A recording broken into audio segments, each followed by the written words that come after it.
Welcome back for another episode of the Neurodivergent Convergence podcast. I am one of your hosts, half alive, Nikki, and this is Amanda. Hello, say hello, Amanda. Hello, Amanda. We sound significantly better now, right?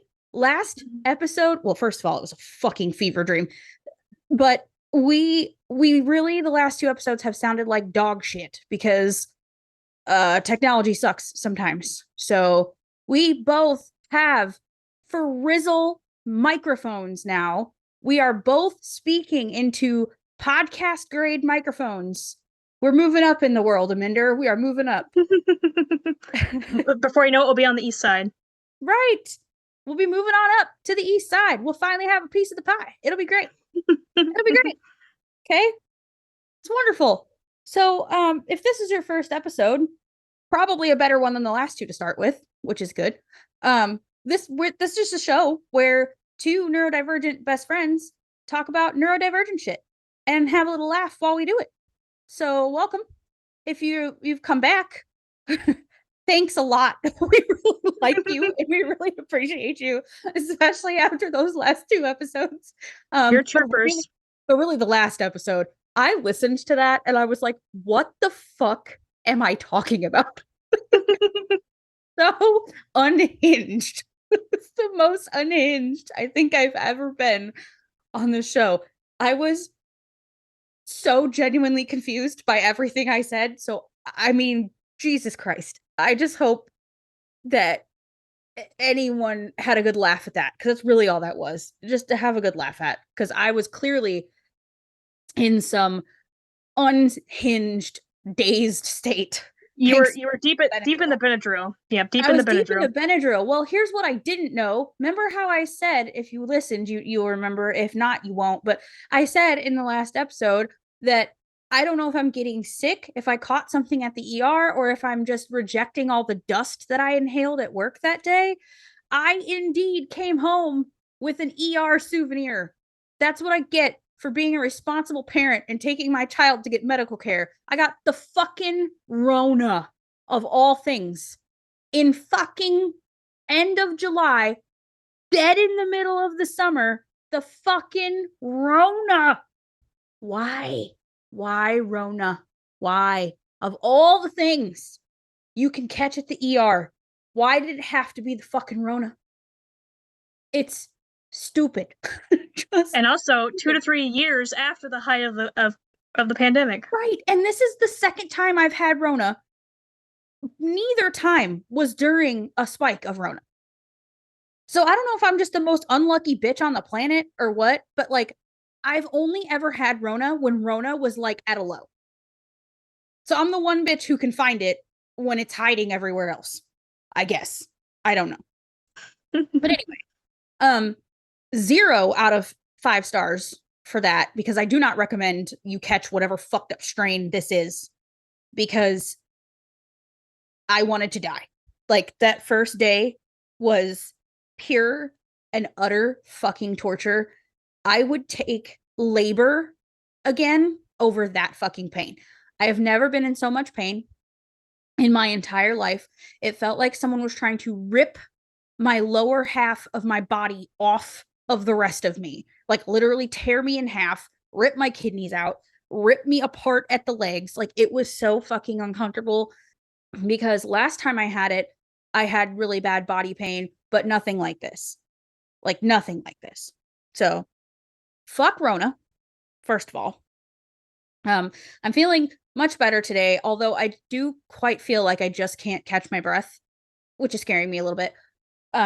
So if I'm taking a lot of like pauses and deep breaths during this, that's why, because I've slept all day long and I got up and rage cleaned, and now I have no breath left in my body. So that's my story, and I'm sticking to it. What about you, Aminder? What have you been up to since last week?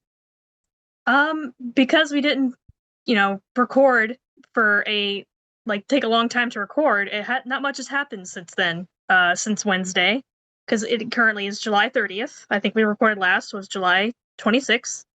Because we're trying to be more responsible and not do it last minute. Yeah.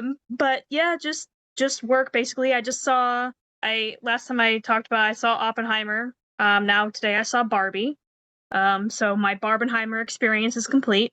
So I've seen Best of Both Worlds. It I was need very to see cute. those. It's very cute. I'm not Um, even like that kind of movie person, but I just want to see Oppenheimer because I want to know what the hype is about. well, to because I know you as a person, I feel like Oppenheimer would be best for you if you watched it when it was streaming. Like, yes, it was really good to see like in a theater, for like the visuals and everything, but it is a 3-hour movie. Oh Lord. Okay. Yeah, I don't know So about that. I'd have it's to pee a lot during that movie. it is a movie that you would probably have to pause. Okay. Um, so that's why I was like, just so you're aware, it is So a three save hour the movie. theater going experience for Barbie. Yes, Okay, cool. yes. Noted. Mhm. Noted. Thank you. See, You're welcome. this is true love. This is true love right here. True love and understanding between two platonic people because like she will keep me from suffering in the most like obscure ways. And same for her. Like I think most of the time we spent together during all of the hullabaloo of Scott and Zach's wedding, we like kept protecting each other's energy in different ways. And I just thought about that. Like, you're keeping me from spending an excruciating 3 hours at the movie theater.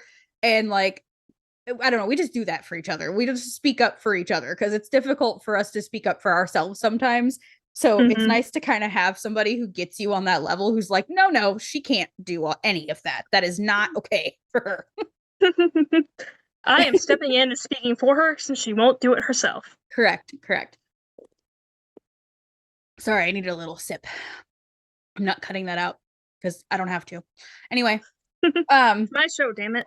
it's my show, damn it. I do what I want. Anyway, let's go ahead and kick it off. If that's all we got for a little recap, a little catch up. Oh, my kid's fine, by the way. We'll throw that in there. He had a pretty nasty ass concussion, but he's doing great. He went to the doctor on Friday and the doctor cleared him to go back to camp tomorrow. So that's all good. And then I go back to work on Tuesday. And I have to wear a stupid ass mask for 3 days because that's just life. When you get fucking Rona, 3 years after Rona is relevant. Okay.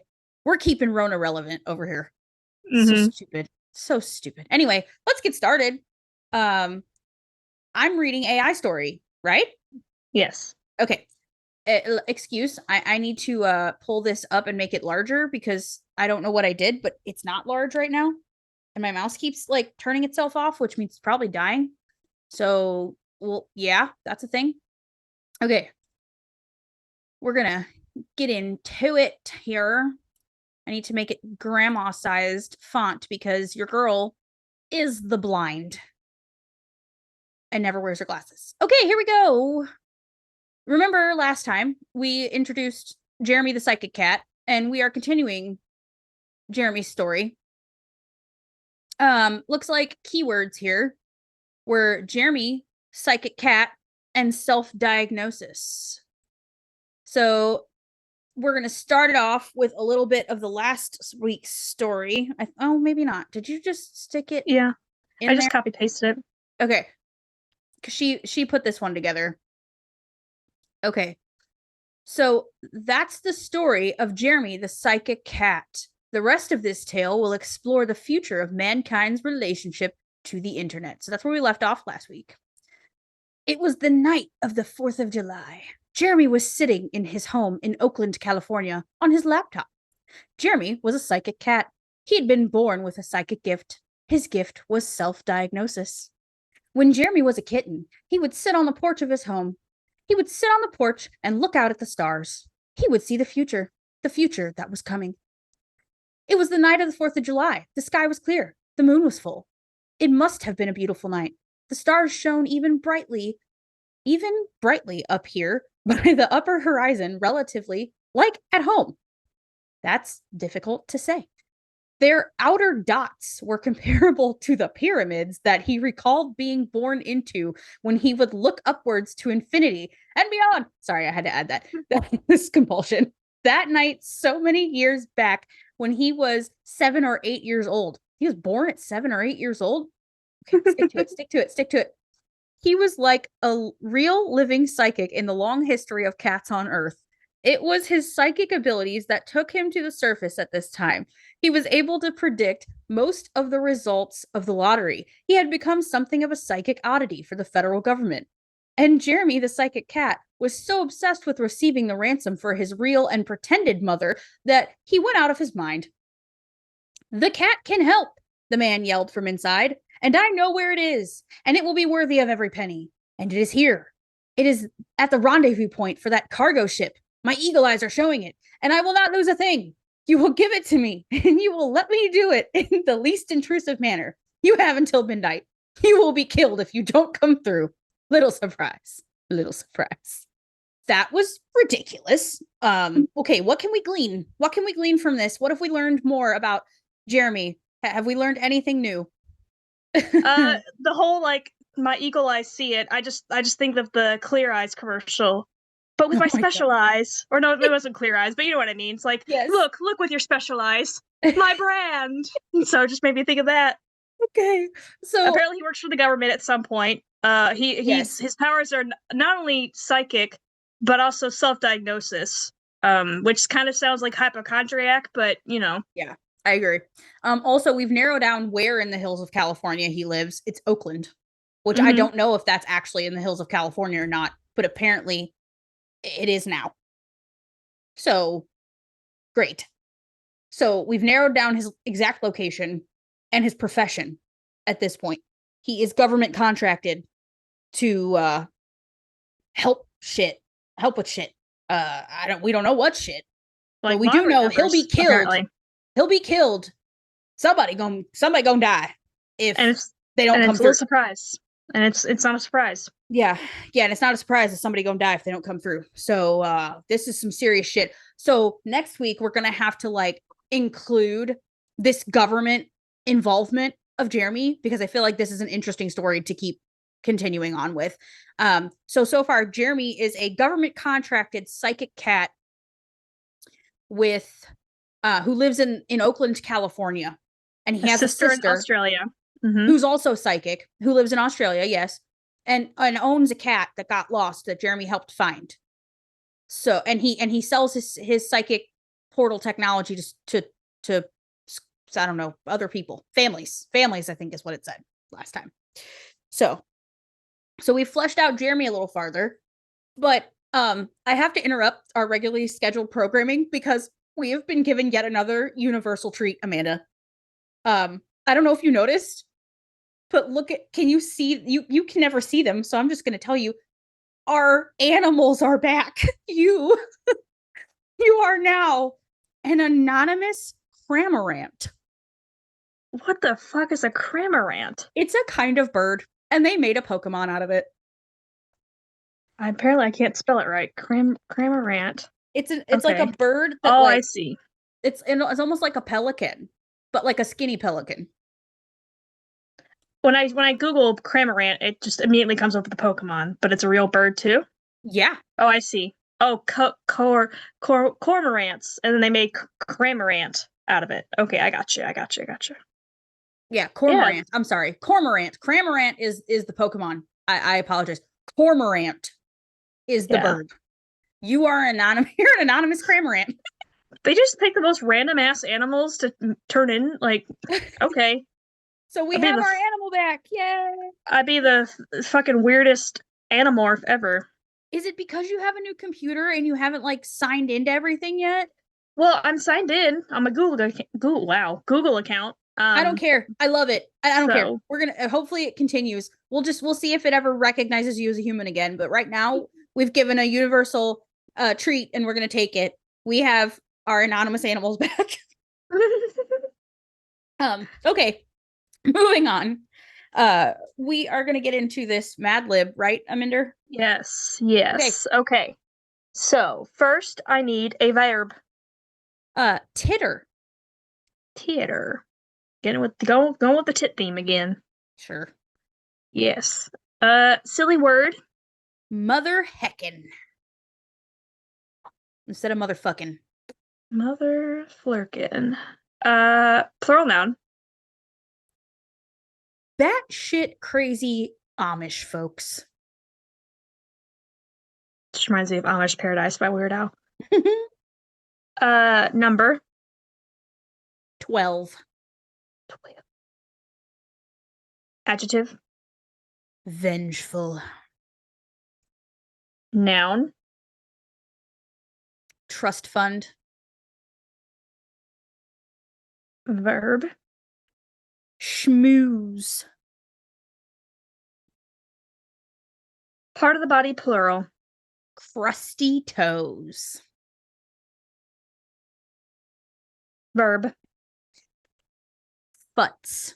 Futz. Kind of like putz, but futz. It means to fuck around. Fuck around and find out. But not find out, because you're Okay, basically procrastinating, is what it is. Gotcha. Well, I'm good at that. I'm good at futzing then. Okay. Yeah, same. Same. Plural noun. Brethren. Part of the body, plural. Armpits. Verb ending in ing. Badgering. Animal. Kitty. Kitty. Adjective. Tripping. Like tripping balls. Noun. Speaking of balls, how about a skis ball? Skis ball. Another noun. Sweet ass tailpipe. I feel like that's what someone who likes trucks a lot would say. Yeah, or like something you hear at a car show. Yeah. Last one, verb. Stab. Stab. Stab. Okay, so title of this is Give My Regards to Broadway. Dear readers, I regret to titter you that I am quitting my job as theater critic for the Mother Heckin' Daily News. I have been reviewing plays and batshit crazy Amish folks for over 12 years, but I can no longer sit through the vengeful shows appearing on stages across the country. Faithful readers may remember my review of Bring In the Trust Fund, Schmoozin' the Funk. My crusty toes were ringing so badly I thought I'd go deaf. This week I saw a production of Futz, which featured actors banging trash brethren and stomping their armpits. Shakespeare must be badgering in his grave. One show I did enjoy was The Kitty King, though I could have just watched the movie. And don't get me started on that trippin' musical about bohemians who refuse to pay their skis ball. If I hear Seasons of Sweet-Ass Tailpipe one more time, I'm going to stab up. The end. Someone gonna get stabbed up. Get stabbed up. Oh my god. Okay, that was not as funny as other ones we've done, but it's still pretty funny. I've been reviewing Sweet Ash Amish folk, or what did I say? Batshit crazy Amish folks. Crazy Amish folks for 12 years. That part was funny. I like that. And then seasons of Sweet Ass Tailpipe. Yeah, seasons of Sweet Ass Tailpipe. I love it. Okay, so what we talking about today? Like I said, just the random thought I had, which was the whole self-diagnosis thing, and like how you hear sometimes nowadays, it's like, well, everyone seems to have ADHD these days. It seems to be the trendy thing to have. Or, it's like you can't, just because you forget your keys doesn't mean you have ADHD. It's like, no, you're right. But the fact that I can lose my keys 3 different times in the span of 10 minutes kind of does. So. Right. So we're just talking about, like, I guess the stigma around self-diagnosis and around just expressing really to anybody that you are autistic or have ADHD, and kind of what happens, what the response is when you say things like that. So, I mean, I've been on the receiving end of someone going, well, I mean, I think we all are a little whatever, right? We all have a touch of this or whatever, I don't love it. I don't know about you because it makes me feel invalidated. Like Hmm. what I struggle with is normal and I should just learn to fucking deal with it like everybody else does. And I don't think, while I don't think people for the most part who say that I've talked to, they don't mean any harm with it, but I don't think they realize how upsetting and offensive it can be when they're basically invalidating your life experience and you're just trying to openly share something about yourself with that person.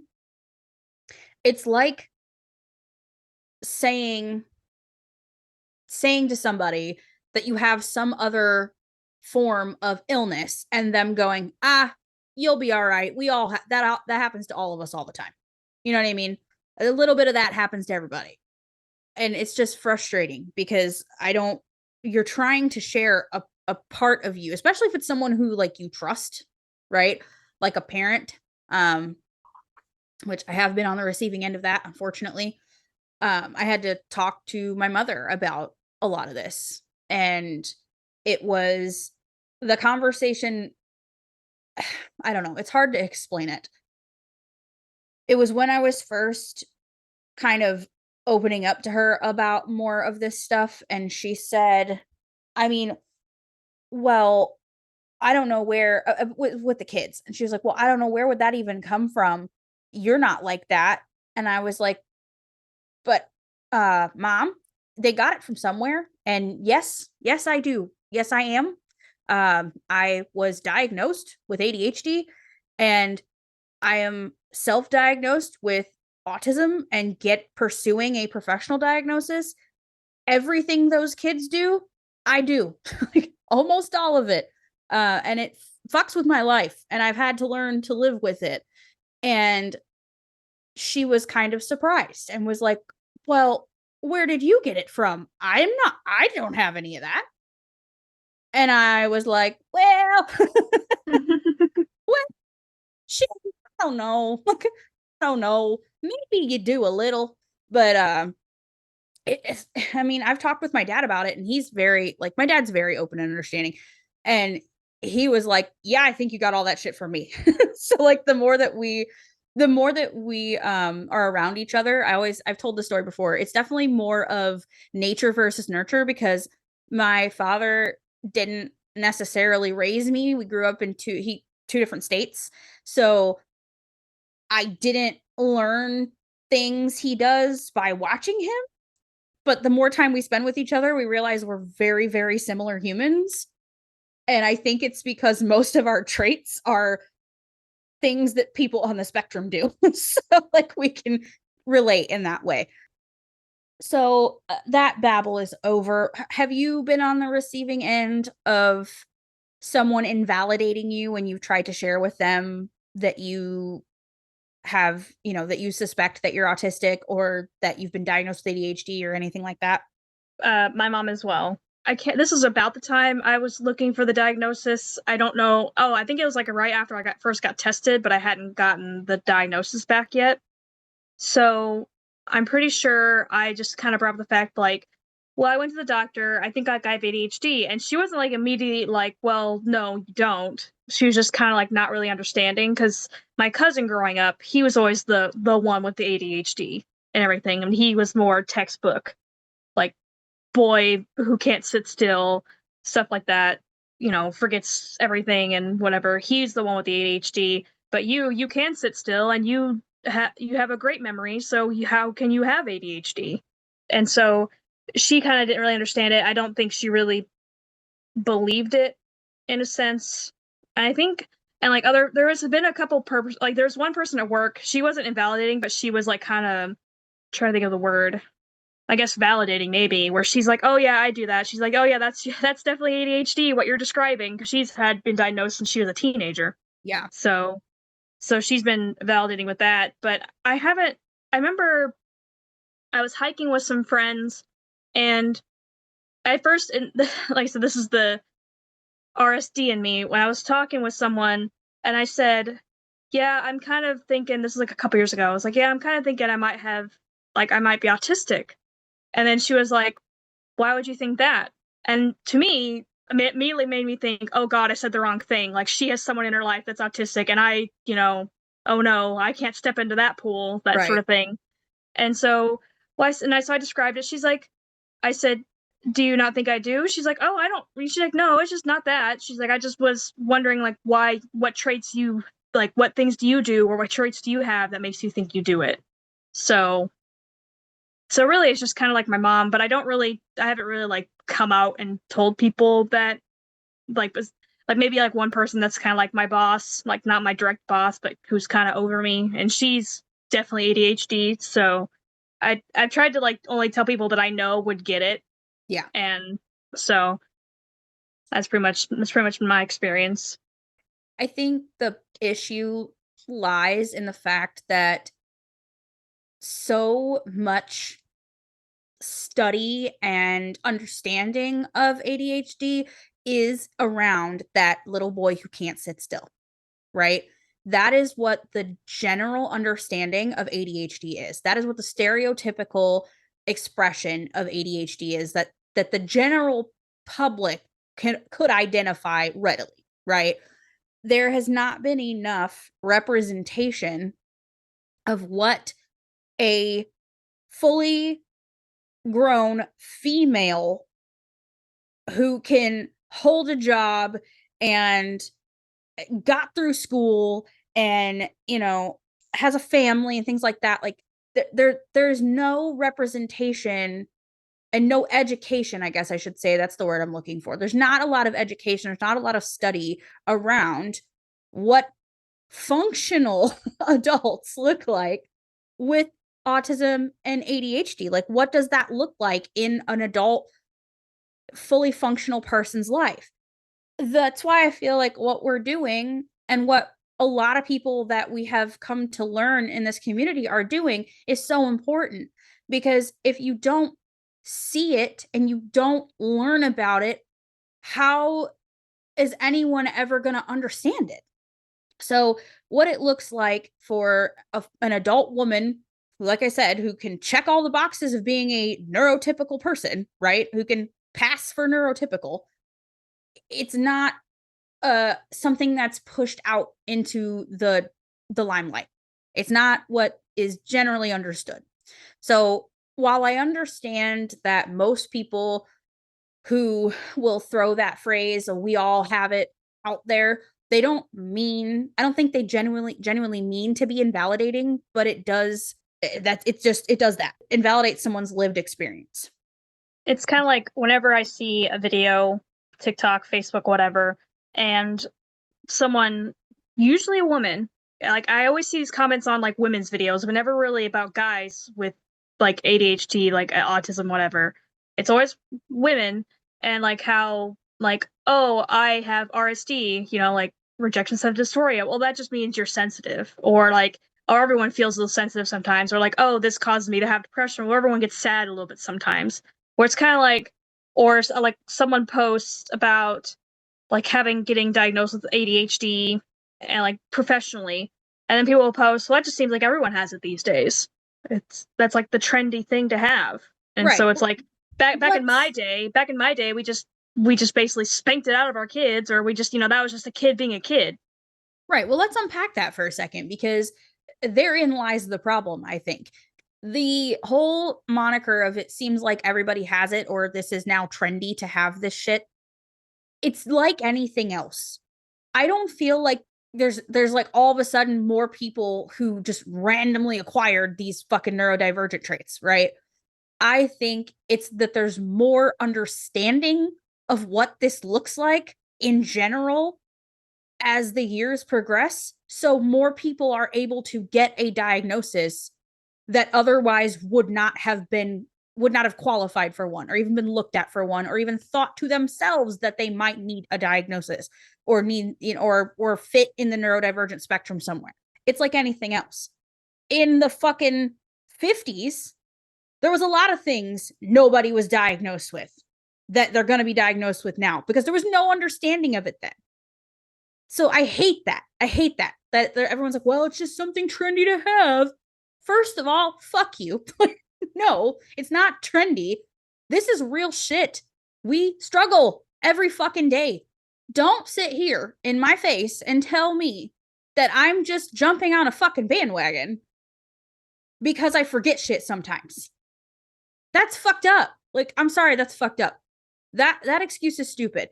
Diverging off that, even just say like crimes, like crime statistics. People always like, well, all this crime happens a lot more when you look at the actual statistics.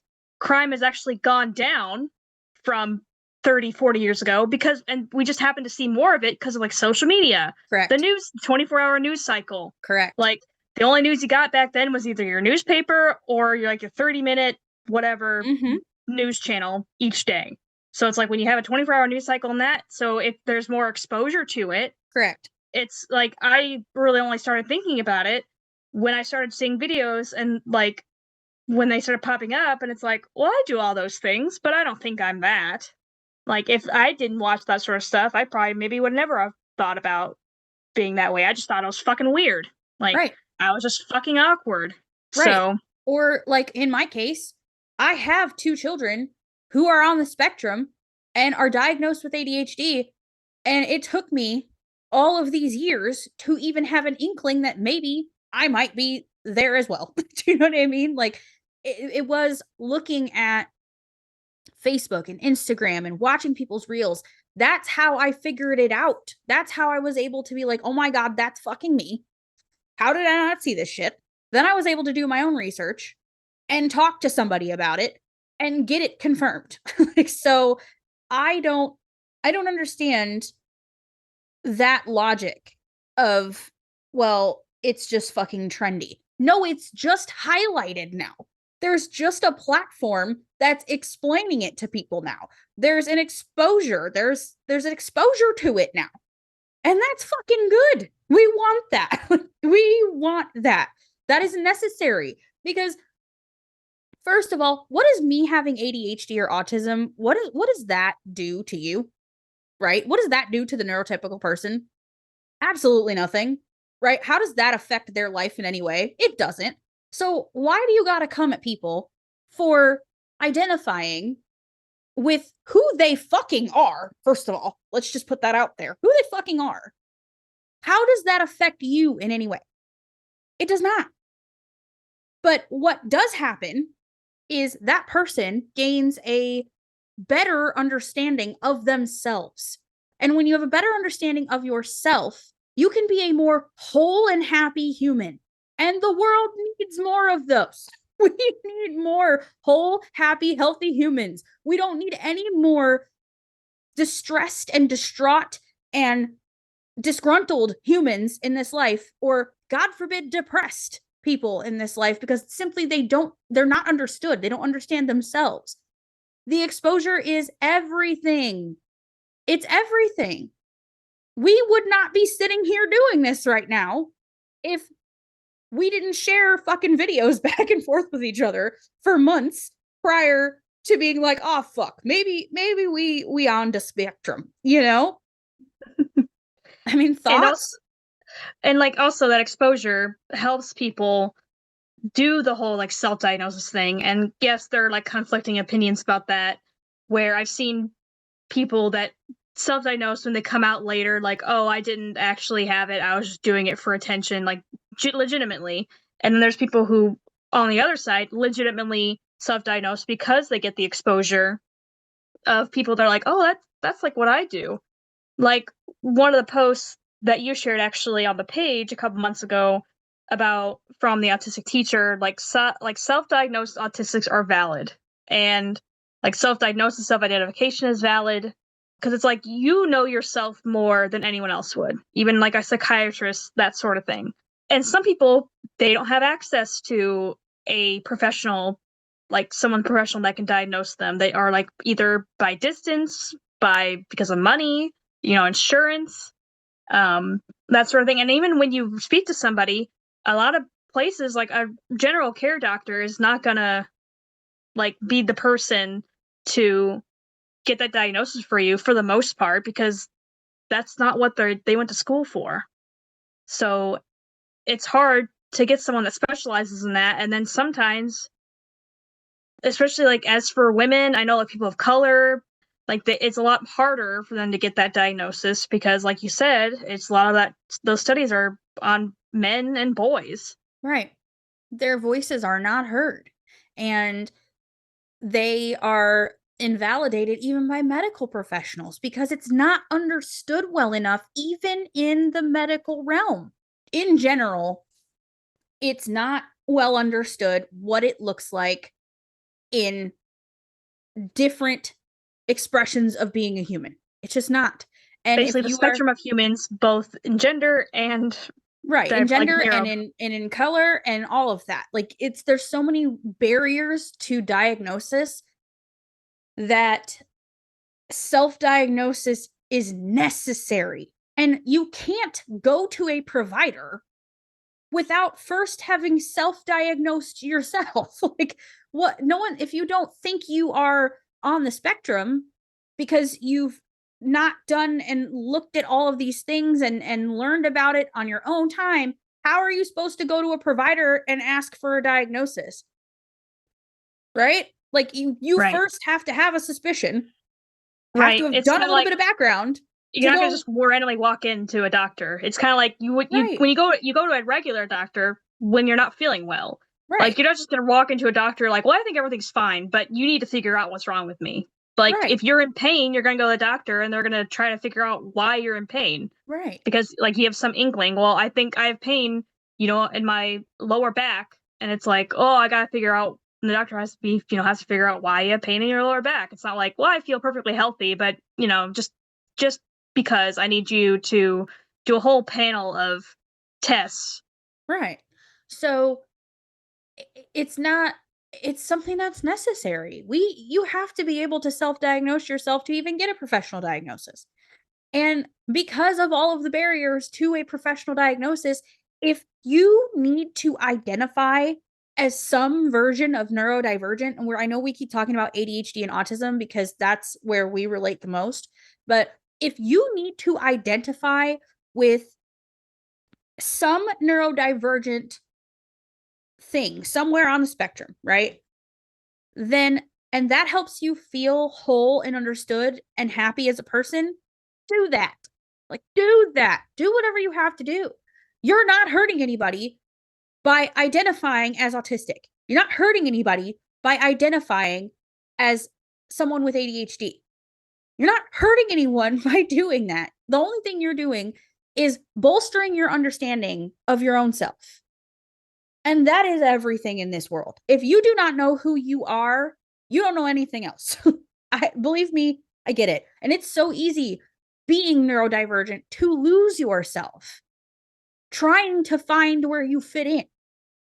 And if you need to attach your identity or a part of your identity to a neurodivergent I don't want to say condition. I don't know what word I'm looking for. Diagnosis of some kind. To feel understood and to feel happy and whole, just do it. Just do it. I think that pretty much sums it up.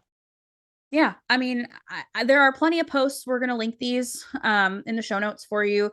That original post that I shared to the page a long time ago. And then there's several others. But for the most part in this community, self-diagnosis is valid. It's understood. It is welcomed. You are not going to be shunned in this community for not having a professional diagnosis. You do not have to settle into imposter syndrome.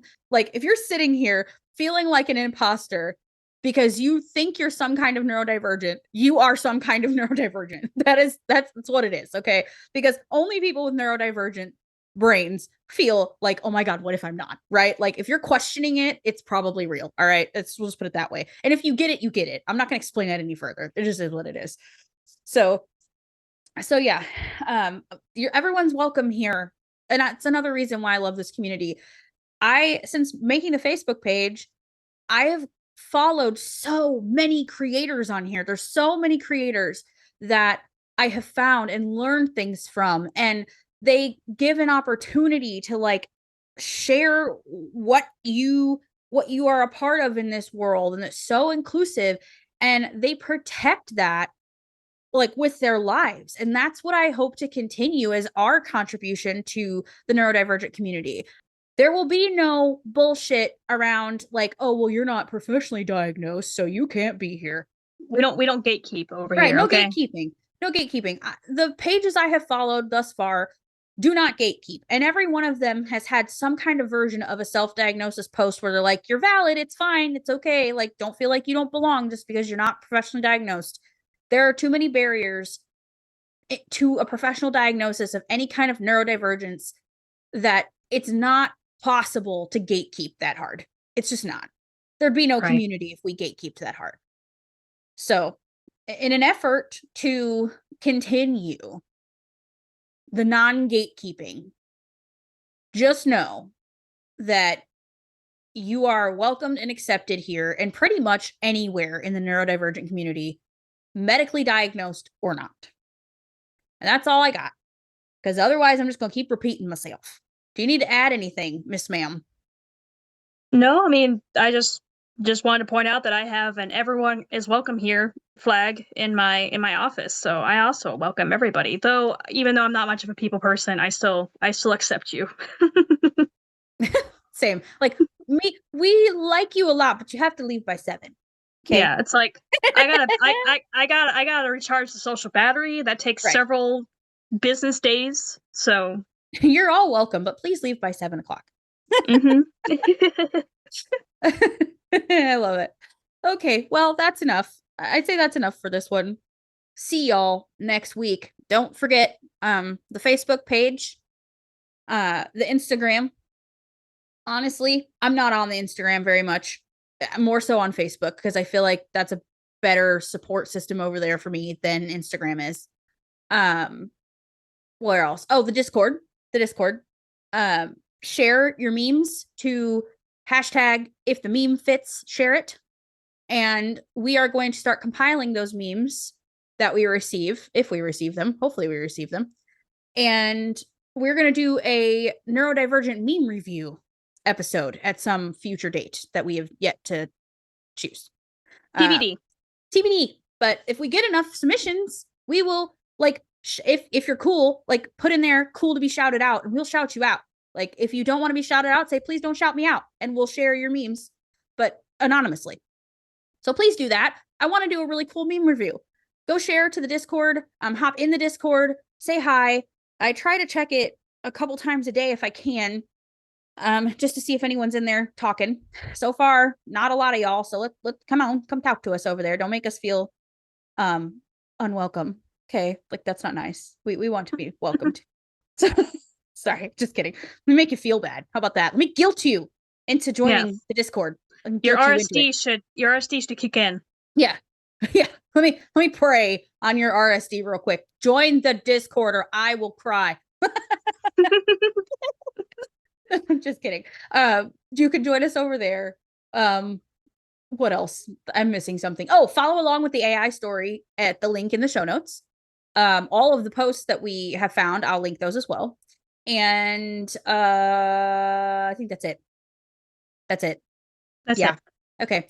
I love y'all, and we will see you next week. Okay, bye. Okay, bye.